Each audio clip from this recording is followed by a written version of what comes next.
On Tap Armageddon. Hi, my name is James Knott, and this is your Better Beer Authority. It's a special occasion. We got our bow ties on because today we are tasting the strongest beer in the world, Armageddon from Brewmeister. This brewery opened in Scotland in 2011 and didn't take long to get its name on the map.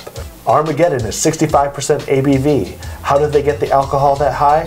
They use a process called freeze fermentation, where they freeze the beer and skim off the ice. This removes the water and ups the alcohol content of the remaining liquid. RateBeer.com classifies this as an Eisbock. It contains crystal malt, wheat, flaked oats, German yeast, and 100% pure Scottish spring water. The brewery recommends drinking this like a fine whiskey in 35 milliliter servings, which is a little over an ounce, about the size of a shot. It is not sold in the US, and these bottles were purchased from Brewmeister over the internet. Get ready to empty your wallets because these two 11.2 ounce bottles, plus shipping, were $155 US. That's $6.91 per ounce. And I hope you're not in a hurry because it took us 9 weeks to receive our booty. Let's taste the beer. Chef, how would you describe this beer to someone? I mean, it's like a strong ale. I mean, there's definitely some nice sweetness to it. There's definitely there is an alcohol content, but I think it is blended well. If it is, you know, if they say it's 65% alcohol, you don't get that 65% alcohol. There's not that warming that you would get from taking a shot or drinking some brandy or something like that. I mean, there's definitely it still has a beer-like characteristics. You can still recognize the malted barley, and you can still recognize the hop characteristic to it. I think it's a good match. Joby, what kind of aromas are you pulling out of this beer? James, I'm pulling out aromas, the same aromas that I get from like Trappist beers, like an Abbey, beers that come from the Abbeys, you know, a triple or a quadruple or something like that. Belgian Trappist ales. Yeah, Belgian Trappist ales. You know, I feel like it's got dark fruit notes, if you can pull that out of a nose. But it actually smells good, like what Chef's saying. Coming into this, I didn't know if this was going to taste like beer at all, but I think it definitely tastes and smells like a real beer. I mean, what's the body like? Because it's not really carbonated like most beers.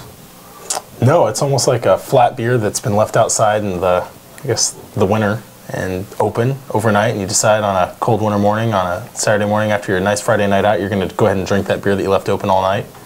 It's very unremarkable, and I would bet a lot of money that this is not 65%. Chef, Yeah. what is your rating and why? I'm going to give it a 7. I think, again, the reason why I like it is because they claim it's 65%. I believe it is 65%, but it drinks like beer. It doesn't have that liquor kind of taste to it. I think it drinks really well. It's got some good flavor characteristics.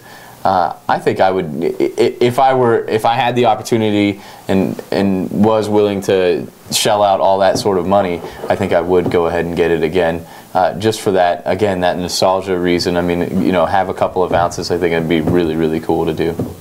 Yeah, Joby, what is your rating and why? I am going with a 6, James.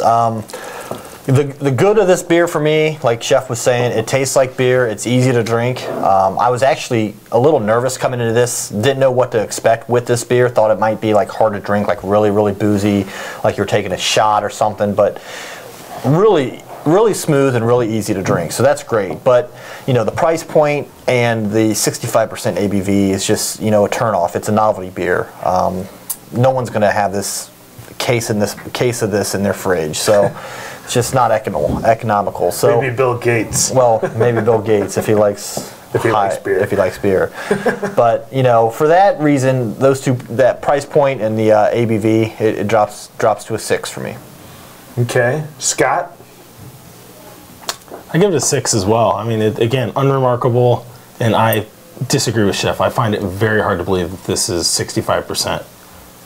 We've drank a lot of beers. I don't know. I mean, give us another 20 minutes. Maybe we can retape and we'll have a different opinion. But I doubt it is, but maybe for that reason I would rate it a 6. If it was 65%, I have a feeling I'd have a hard time of really liking it. I mean, it would be what I'd expected, but just because I expect it to be 65% and burn my throat and not really taste that good doesn't mean, you know, if it meets my expectations, I'm going to like it. But this beer definitely does not meet my expectations, but randomly actually it's probably scored a little bit higher because of that. So again, a 6. Okay. Well, you know, I don't normally do this, but I'm going to throw in my rating. I'm going to give it a 5. I think it's a sweet, soupy mess. It's not carbonated, so it's not like beer. I actually wanted more bite. I wanted it to be more liquor-like. It doesn't seem like 65% ABV. Like you said, maybe in 20 minutes from now we'll change that assessment. But so not only is it like kind of unsatisfying to drink, it's $77.50 a bottle that we paid for it. Yeah. So why pay that much for a beer that's so unsatisfying? And I don't know. I couldn't recommend that anybody goes and buys it. Like if they were going to go and buy a high ABV beer just for the novelty of it, I mean, not that I've had it, but I would rather go and try Tactical Nuclear Penguin or Sink the Bismarck.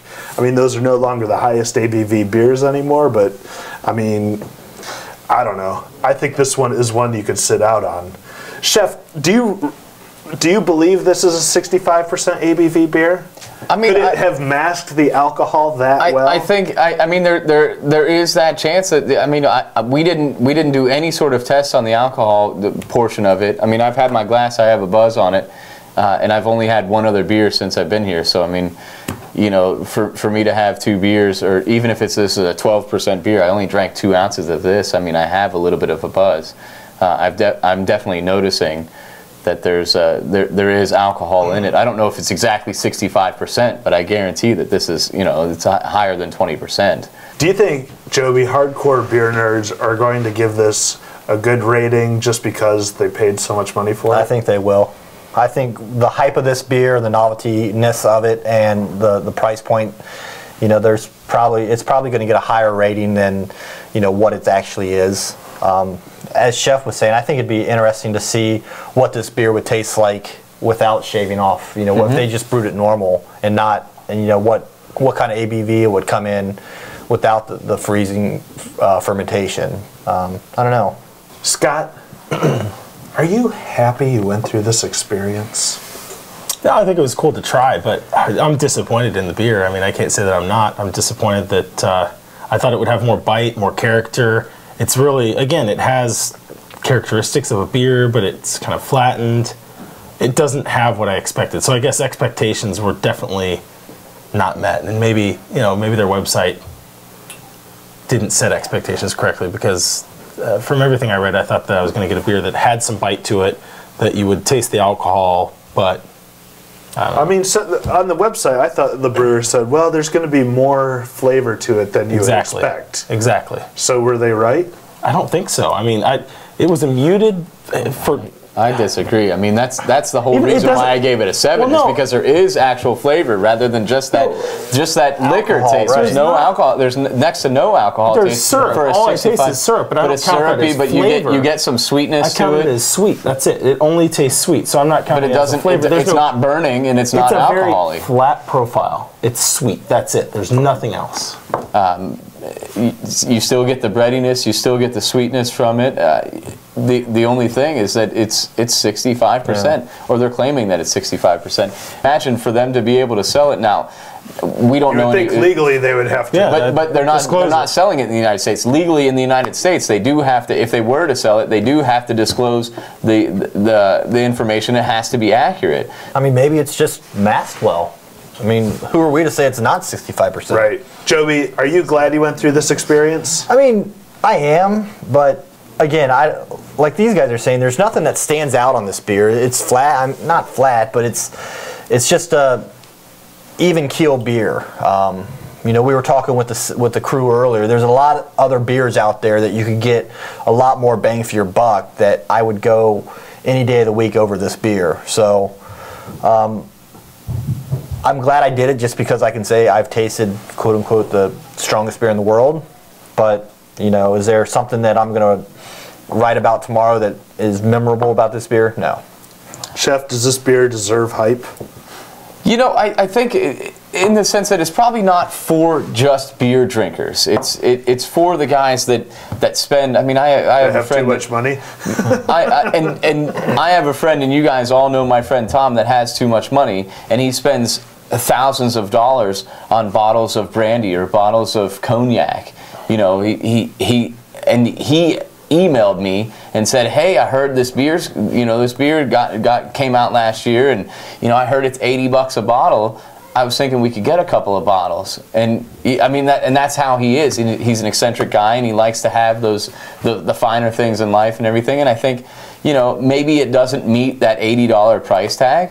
But at the same time, when you bring an $80 bottle of beer or an $80 bottle of wine or an $80 bottle of cognac over to someone's house, you're going to hype it up and say, this is freaking amazing, just because you paid $80 for it. You don't want to look like a jackass for spending $80 on a bottle of beer. So, I mean, that's why I'm giving it a 7. I'm not giving it a 6 or a 5. I'm saying that, you know, there is a niche for it. I'm not saying that it's necessarily a beer drinker. I mean, you're a hophead, you're not going to like this beer. I mean, there's not a lot of hop characteristic to it, but it's still a good drinkable beer. We paid $80 for it, and I do feel like a jackass.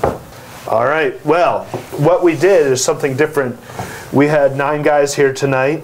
3, 2, 1. Cheers. Cheers. We asked all those guys what their ratings were. We had a 6, a 7, an 8, and 2 5s. And when we averaged all 9 ratings, including mine, it came out to a 6.1. All right. So now this is a notable beer, but we're not saying it's necessarily an amazing beer.